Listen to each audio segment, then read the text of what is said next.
Okay, to my immediate left is Jeff and Randy France, FRANZ. They are the parents of Riley and Bella, who were victims in the Oxford High School shooting. I'm going to give you a statement that we prepared. I'll take questions after. The parents will not be speaking. If you have any questions for me, I'll be glad to answer a limited, reasonable number of questions, and then we'll go from there. More than 20 years ago, I appeared before cameras that looked remarkably like those in this room in Denver, Colorado, after two students, Klebold and Harris, who looked remarkably like Ethan Crumbley, murdered my client's son, Isaiah Scholes, and a dozen other students and teachers, and wounded my client's son, Mark Taylor, and 21 others, all students and victims who looked remarkably like my clients today. In a high school, Columbine High School, that looked and looks remarkably like Oxford High School in Oxford, Michigan. Columbine at that time, 1999, 13 dead, 23 wounded. Oxford High School, 4 dead, 7 wounded. And between 1999 and Columbine and 2021 at Oxford High School, 304 fatal shootings in America's schools, 278,000 children traumatized as a result of the shootings in their schools. 298 schools like Columbine and Oxford High School involved. 20 years, and nothing's changed. So we could talk today about the nearly 300 school shootings and the hundreds of children that have been murdered in classrooms since Columbine. I could talk today about the hundreds of thousands of children who are traumatized for life, like Bella, like Riley, sitting in classrooms afraid that at any moment someone might start shooting. We could talk about children who have to be trained to respond to mass shootings, who need to be trained to know enough to barricade doors and to text one last message to their parents if they don't survive. We could talk about the lockdown locks that they installed at Oxford High School and they're very proud of. We could talk about the need for metal detectors in our schools. We could talk about the possibility of clear backpacks. We could talk about turning our schools into armed fortresses.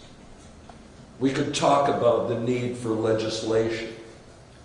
We've been talking for over 20 years, for God's sake. Some of us are tired of talking. I know I am. So today, at least, I am going to do something on behalf of the parents and the children that I represent and that were victimized at Oxford High School. We're going to hold people responsible for betraying the trust we put in them to protect our children. We're going to hold every one of them responsible. The Oakland County prosecutor has done her job, and she's extending the law to the parents who encouraged disturbed children and then put weapons of mass murder into their deranged son's hands. But that's not enough. I now am going to prosecute the rest of this case for everyone else. The prosecutor has her job, and I have mine. It's not enough to make murderers like these people and their son responsible, or complicit parents. It's not enough to make these complicit parents who put the guns into the hands of their son responsible. There's a responsibility that our society shares in protecting our children. There is a responsibility among teachers, counselors, and school administrators who could easily have prevented and stopped the slaughter. We all have to look at what individual responsibility we may have. And now we have to do something about it. At Oxford High School, they'll search your backpack if they think you're vaping. But they refused to suspend or search a student who wrote what we now know was reams of homicidal notes and drawings, scenes of classroom slaughter and mayhem. We know they refused to call authorities, that there was a police liaison available who could have been called in when they were well aware of Crumley's violent and murderous intent. When the disturbed parents refused to get help for their disturbed child, they did nothing. They failed to consider the safety of other students, and they allowed a deranged, homicidal student to return to class with a gun in his backpack, with over 30 rounds of ammo in his backpack, when they knew he was a homicidal threat. He had told them as much. He had written as much. He had drawn pictures of his plan, and he was allowed to carry it out. Now, I understand we can't change the perverted values of the Second Amendment society overnight. Values that prioritize gun ownership over the lives of our children. But we can make the cost of denying our own responsibility to stop this slaughter of our children so costly that maybe, just maybe, one less child will survive and not be murdered. So maybe, just maybe, children can be children again and live and learn in safe environments. We hope by this lawsuit to make the financial cost of allowing children to be slaughtered very high, so as to compel people to do something. If moral responsibility, and which it has for over 20 years, has proved insufficient to make them act. When the right to own a gun trumps the right to protect our children and to make them safe, you know, in America, we have misplaced our priorities. We have to love and protect our children first and foremost. And so by this lawsuit, it's time that we stop talking and start acting. These parents have chosen to act, and today we have done just that. Today, we have filed a federal lawsuit, which I provided to you, alleging that the counselors, the teachers, the school administrators who failed the students at Oxford High School at virtually every turn, therefore violated the civil rights of the Oxford High School students who were injured and killed during this slaughter. We have also prepared and are going to now amend the federal lawsuit that was filed before Judge Goldsmith to include state causes of action, which include both gross negligence and endangerment of children under the child protection laws of the state of Michigan. Now finally, and I'm not ignorant of this, having practiced in this state and others for many years, that the laws, the sordid truth, the secret that is openly known among lawyers in this state is that our political officials talk about and give lip service to the safety of our children, and then behind your back they make the laws such that parents such as the Franzes can't do anything about it. They tie their hands and they make it virtually impossible for them to bring lawsuits to protect their children, to make it costly for wrongdoers to allow this to happen. That's the unfortunate secret that many people in the state of Michigan aren't aware of, that their lawmakers behind their back talk one line and then behind their back, in conjunction with insurance companies, make it impossible for victims to sue. I understand we have a hard road home. I understand that this is not going to be easy. However, now is the time to do something about it. And if somebody out there wonders why, what do you stand to gain? Because the law doesn't allow us to prosecute and put any more people in jail. That's the prosecutor's job. The law only allows us one outlet, and that is to make it so costly that it hurts in the pocketbook so that they might not do it again. Now, that might not be enough. That might be insufficient. That might be just absolutely, if you will, spitting in the wind. But it's something. It's something. Somebody's got to start paying attention. And if not now, when? I'll be glad to answer any questions. Who is the they you're referring to? School officials and making it punitive on the community so that more people take notice, or what? We're all involved. I don't think my statement made it any less clear that we all share blame for allowing these events to constantly occur. I might add that the news media shares blame in this, because you talk about everything except the most obvious, which is the mechanism by which the slaughter occurred, which is the guns, because you've been cowed into submission, and you believe that in America we're now no longer allowed to talk about the one thing every other society in the world would talk about, is how in the world does a 15-year-old get armed to murder people in schools. You fail to talk about that, but we as a society fail to talk about it. We talk about everything else except the 10 million pound gorilla in the room, which is the guns. We talk about metal detectors. We talk about clear backpacks. We talk about something that could have prevented this, obviously, bringing the police liaison officer into the room with Crumley and not allowing him to go back to the classroom, but immediately removing him from the classroom. We talk about all these things, but we don't do anything. We sit there and let the prosecutor prosecute these deranged people who allowed their son to have guns and then took $4,000 and ran away. But they're not the only perpetrators here. We share responsibility. And the administrators, the counselors, the teachers at Oxford High School bear responsibility.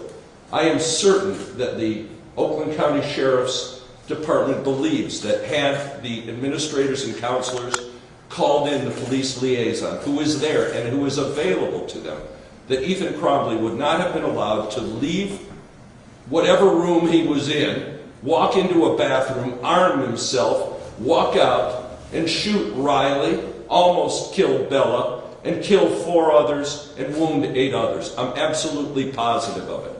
And I think the courts will agree.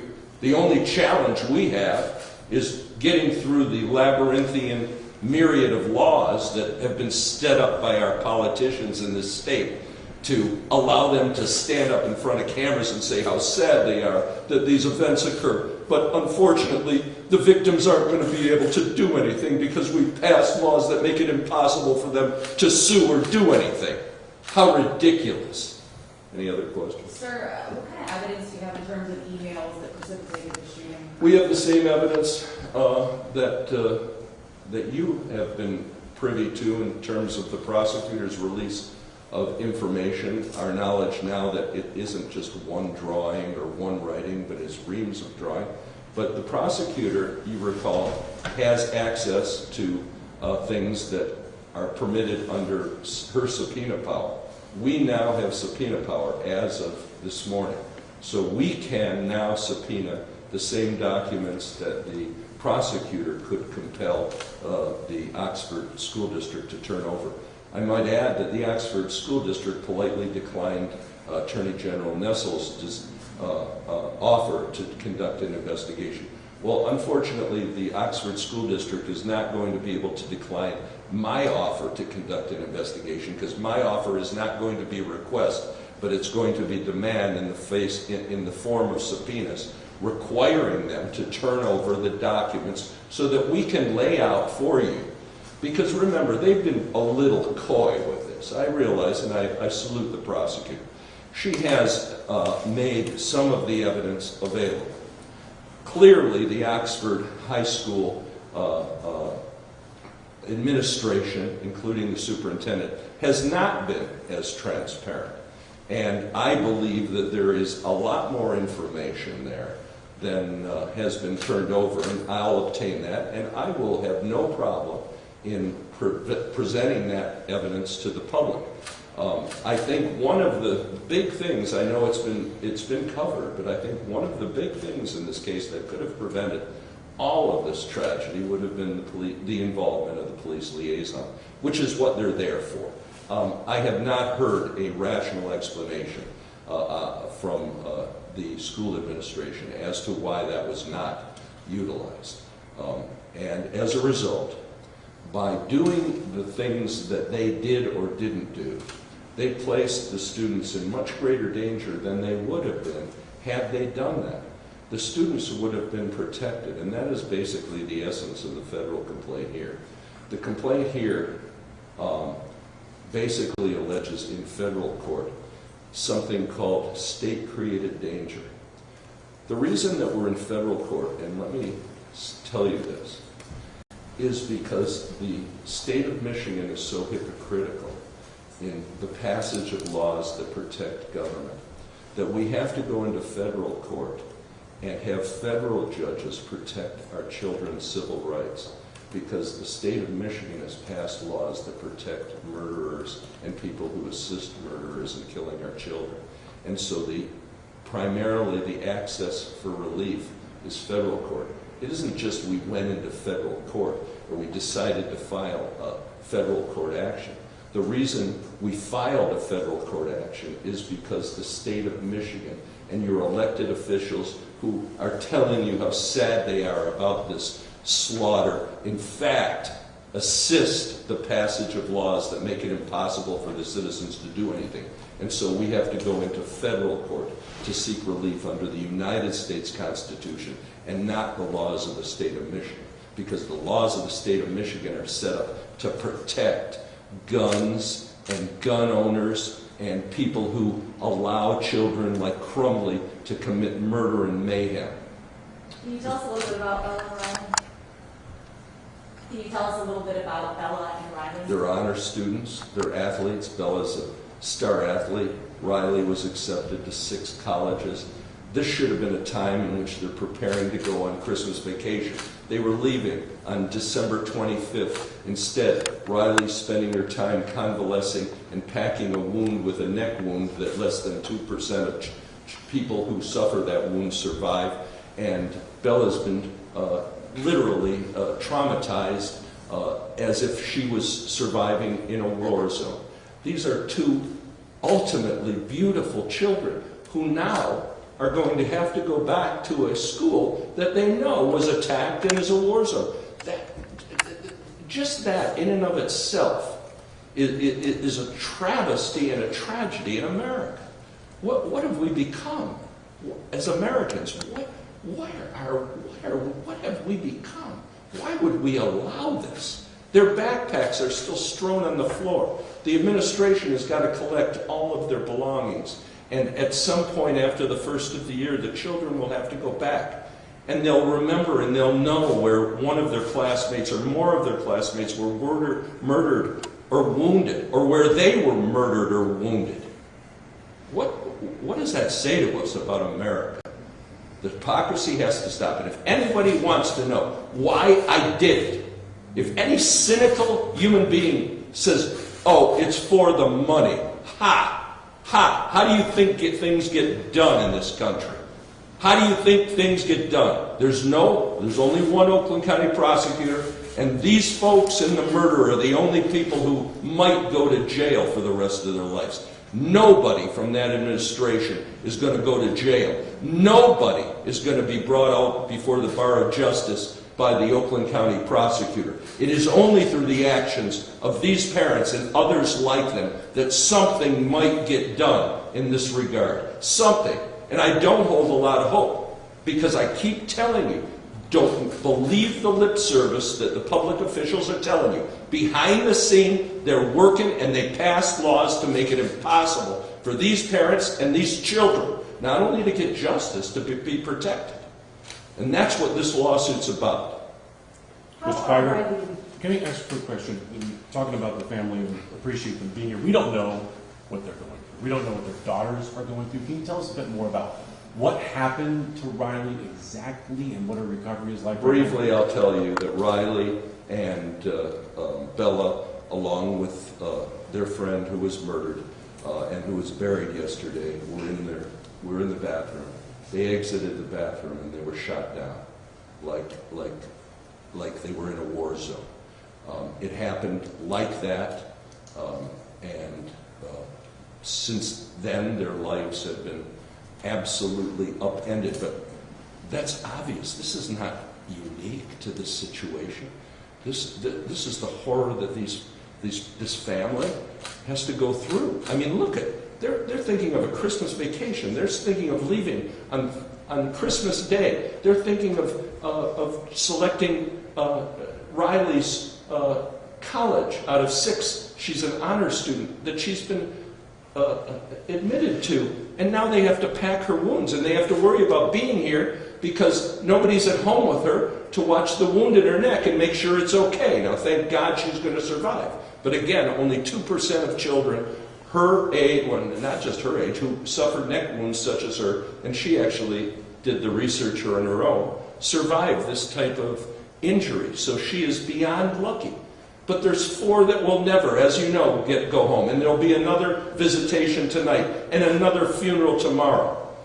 And something has to be done about it. Something. And we're doing something. We're taking action now. We're not just talking about words and niceties, okay? Any other questions? Mr. Fieger, can we also ask you about what's your take on this independent investigation? I don't know what that means. It sounds like hogwash to me. Is that something that's not what's independent? The prosecutor will conduct an investigation relating to the murderers and the murderer's family. No one, to my knowledge, will do an investigation except me or others of the administrators and the people involved in the school district, because they're not charged with a crime, and unless they're under subpoena or under their defendants in this lawsuit, they don't have to respond, nor will they.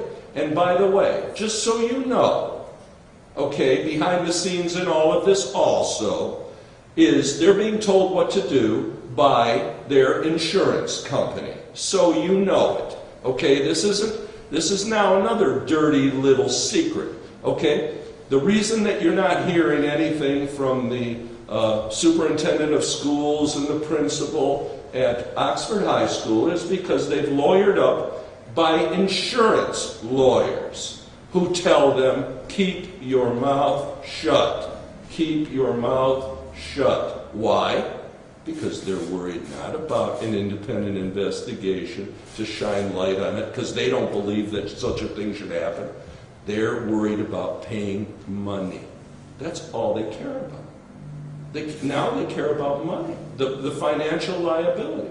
They built a beautiful football stadium. They've built a beautiful blue football field. Beautiful. I don't know how many millions of dollars. Believe me, they're worried about financial responsibility. Well, that's the way the society works. Everybody might be cynical about it, but unfortunately, that's all I can do. I can make it hurt. But I can't make it hurt by putting them in jail. I can make it hurt by making them pay. Anybody else? You talked about gun laws. What type of gun laws are you promoting?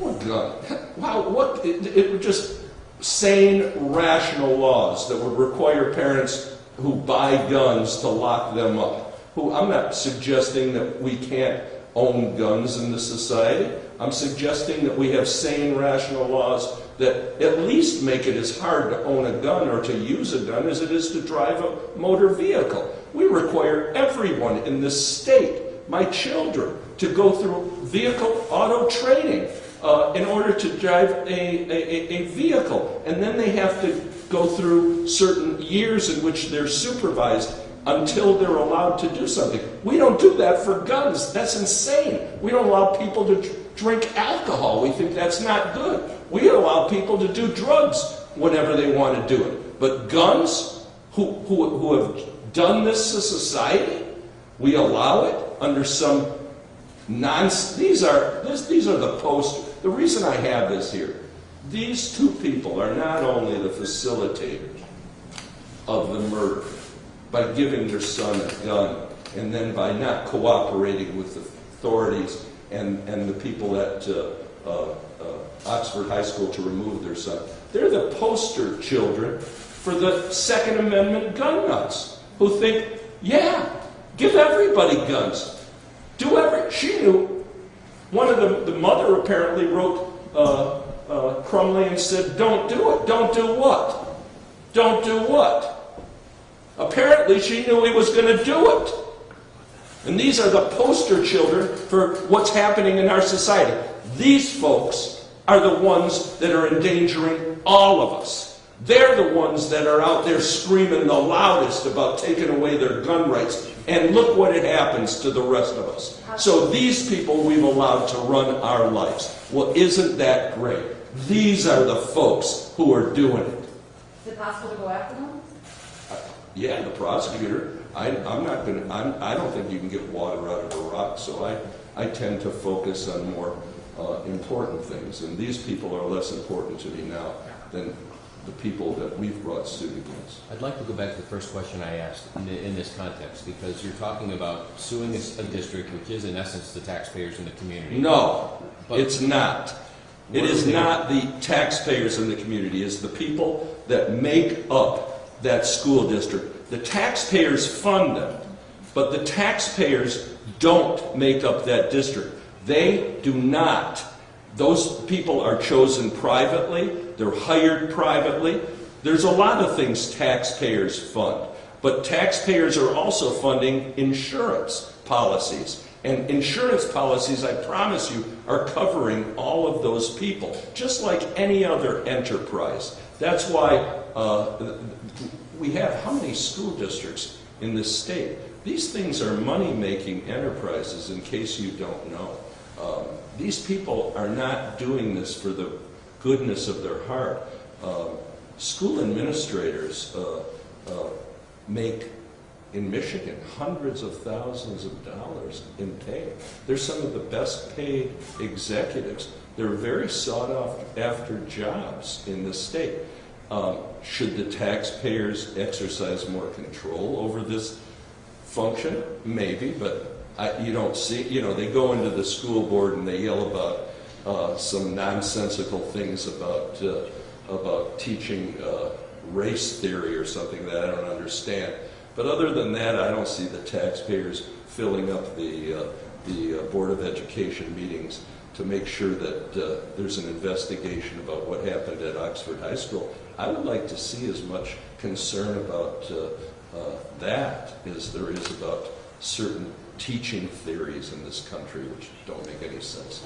forgive me, what I'm trying to get at though, and I'm apparently not asking it clearly enough, is trying to exert influence or pressure in this fashion against school administrators to try and generate awareness about an issue you say is not being addressed legislatively, etc., which a lot of people agree with what you're saying.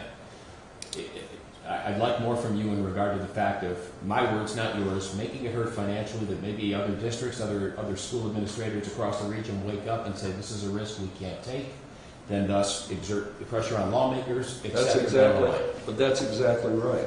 Parkland, I understand, paid about 122 or 130 million dollars in damages, in case you don't know, within the last several weeks as a result of the slaughter that occurred in that Florida high school. The idea that the idea of these lawsuits, because the only thing that I can make them hurt is in their pocketbook, is to make them pay money. Now, see, their response to that has been traditionally, we'll show you, we'll prevent you from having to make us pay money. We'll prevent you not by winning in court, but by fixing the laws so that we're what they call immune from lawsuits. So you can't even bring a lawsuit against us. So we can bring motions in front of the court and get you kicked out of court before you even get your case heard. That's the way they fixed the deck in this case. That's why I tell you that the state legislatures, on the one hand, are giving lip service, and then they're going out to dinner with the NRA and all the insurance companies and saying, well, what can we do to fix the deck? Nobody pays attention to the laws we pass. So nobody knows, basically, if you ask 100 people on the street, 99 out of 100 people won't know that the laws in Michigan are fixed, so you virtually can't bring a lawsuit under Michigan law to make it hurt as a result of negligence committed in this fashion, allowing a homicidal student with a gun to walk into school, keep his gun in his backpack, let him leave whatever room he was in to commit a slaughter. A lot of people don't, most people don't know that. Now, the next question is, how do you get people off their asses to do something about it? How do you get people? How do you get people? Instead of talking about race theory, critical race theory, you get them off their butts and they go into the school boards. Why isn't there just everybody in mass going to the Oxford school district school boards and saying, turn over the money right now. Turn over your insurance policies right now. Admit liability. Show us all your documents right now. You're talking about what the people can do? Do that. Why do I have to go through the courts to try to make the administration at Oxford School District come clean? Who gives them the right? If they're the taxpayers, who gives them the right to tell the Attorney General, we don't want an investigation? And when they talk about an independent investigation, what does that mean? Who's the independent? What independent? There's two sides to this? What's independent? What's the other side to this? I don't know. How did Riley survive such a... Look. What else? You got a question, sir? Thank you. The prosecutor seemed to indicate last weekend that she was still investigating. The sheriff has indicated the same thing. They're still investigating, and more charges could be forthcoming against additional people. And it seemed to indicate that she was, in fact, looking at the actions of the school and those that were involved in making all of those decisions. Are you saying here today, and certainly reading the lawsuit, that you don't think anything will come of that, or is she still working on that? No. I saw that very early on where she would not agree that she was not investigating.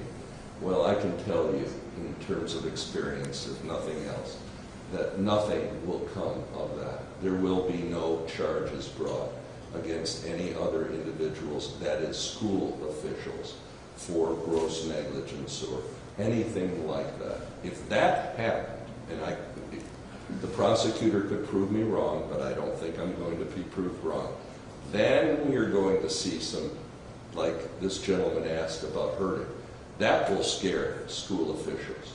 If you start prosecuting school officials and you start putting people in jail from the school who could have prevented this, that will also cause change. But then they'll start changing the laws. They'll work behind your back on that, and they'll make it so you can't charge school officials. They'll say, if we allow school officials to be charged criminally, just like they say if we allow them to have to pay money, that will impede people from wanting to be school officials, which is utter and complete nonsense. But that's what will happen in this society, because the powers that be are greater than the will of the people. The people have become complacent. The people have become just pawns in this game that the money interests control. And this is about money here. Trust me, this lawsuit now, behind the scenes of all this, is a big insurance company or more insurance companies meeting with the Oxford High School powers that be and saying, what do we do now? What do we do now with Fieger's lawsuit? How do we get him kicked out of court? Not instead of, let's be transparent. Let's turn over all the documents. Let's find out what really happened. If we have to admit we should have done what Mr. Fieger's lawsuit says we should have done. That ain't going to happen.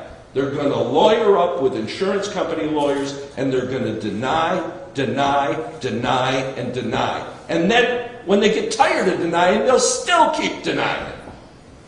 One more question. Why did you include the teachers on the lawsuit? Why did you include the teachers? We included everyone because we're not certain who did what. Okay? Nothing's been forthcoming except what's been provided to you. The prosecutor, I have to say, has been more transparent than a lot of other prosecutors who circle the wagon and protect other school authorities just like they're part of the government insiders. So I have to admit that this prosecutor has done a good job in providing a lot of the information we're not entirely clear about. However, it is clear to us that whether it be school administrators, whether it be teachers, or whether it be counselors, some or all of them were involved with Crumley in terms of the knowledge of what he had written, in terms of the knowledge of what he had drawn, in terms of their absolute knowledge that he presented a danger and that he had no business being in the school. He needed to go. When his parents said, we're not going to take him out, he needed to be taken out. And I'm absolutely certain that any one of those had the ability to call the police liaison to bring him in. I'm absolutely certain. So it's a process of weeding them out. We don't know the integral ins and outs of who did what, where, when. That's going to come out. But I might add also, I've watched the press conferences of the administrators at Oxford High School, the superintendent, and that man is perseverating. That man is obscuring everything. That man hasn't come clean about anything. So he's a public official. I hope he feels himself responsible to the public. Well, he better come right out today and lay it all out there. What would be what possible reason could there ever be for the superintendent of Oxford Schools not to lay out every single bit of evidence that he has? He can't claim the prosecutor told me not to do it. The prosecutor can't tell him not to do something. The prosecutor can't tell him to hide evidence. The prosecutor doesn't control him. What possible reason could there be for him not laying out everything and let the chips fly? Let the chips fall where they're going to fall. What possible reason? I'm telling you right now, the reason it hasn't happened today is he's being told by his lawyers, don't do it. If you do it, we'll be liable. Mr. Fieger will get a whole lot of money. It will hurt, and maybe your job will get lost in this. And so that's why he's not doing it. So after this, you go run to him and you say, Fieger says, give us everything. Right now, today, and you give the people of Oxford everything. Because it doesn't matter if your job or anybody else's job is on the line. Who are you protecting? Are you protecting the students? Are you protecting the parents? Are you protecting yourselves from liability? Okay. Mr. Fieger, I'm getting messages from people in education from around Methodist, right? We're questioning the timing of this, seeing that it looks like profiteering off of tragedy. Profiteering. Yeah, right. I'm ready for that. That's just nonsense. It's on the day of a funeral. It's not I don't care. Maybe they could have funerals for the next. There's been hundreds. Every day's a funeral in this country. Tell me the day in the last 20 years that these sort of events haven't happened or about to happen. There's no good day for this. None. And see, that's exactly. If educators absolutely said that lawsuits to set forth responsibility, to make people responsible, is profiteering, that shows you the madness. That's not nobody with any brains. That's these people saying that. That's what these people would say. These are the type of people who would say exactly what you just said. Not rational people who know in our society there's only two ways to get justice. One, the prosecutor brings a criminal case, and they're only bringing it against a couple people. And two, civil cases are brought so that there might be justice. And then there's a third kind of people, these nuts, who say, stop people like Fieger from profiteering. It has nothing to do with profit. I wouldn't do this for money if my life depended on it. I don't need it. What I need is justice and answers. And I'm one of the people absolutely who can stand in front of you and say, I just don't need that money. I want to have answers. So the people who are saying that aren't educators, they're friends of these people who are saying it. These are the folks who are saying that sort of nonsense. These are the people who say, he's trying to take our guns away. These are the people who say, make it easy for the next 20 years to kill hundreds of kids and traumatize hundreds of thousands. It's these people saying it. Thank you. Thank you.